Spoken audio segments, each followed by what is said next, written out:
Mara nyingi mafanikio hayaanzi na kuwa na vingi, bali yanaanza na kidogo kilichopo mkononi mwako.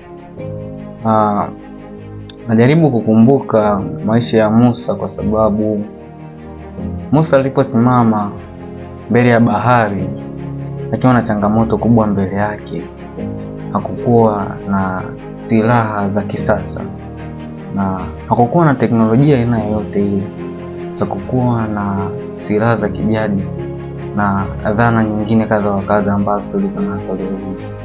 Lakini Musa, kitu alichokuwa nacho mkononi mwake, alikuwa na kitu kimoja tu ambacho ni fimbo. Alikuwa nayo mkononi, fimbo ya kawaida kabisa, lakini alipowekwa mikononi mwa mtu mwenye imani, maarifa na ujasiri, ile fimbo ikageuka na kuwa chombo cha miujiza. Na hivyo ndivyo ilivyo hata kwetu leo hii.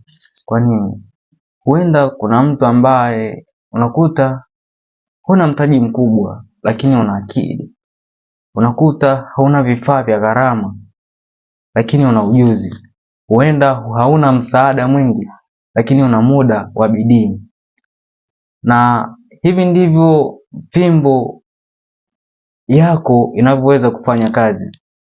Na katika ulimwengu wa sasa hivi, fimbo yako inaweza kuwa ni elimu ulionayo, fimbo yako inaweza kuwa ni teknolojia, fimbo yako inaweza kuwa ni taaluma, fimbo yako inaweza kuwa ni kipaji chako.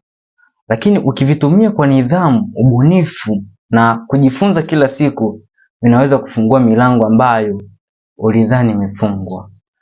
Vinaweza kufungua milango ambayo ulidhani imefungwa. Usidharau ulicho nacho, kitumie, kiboreshe, kiamini. Maana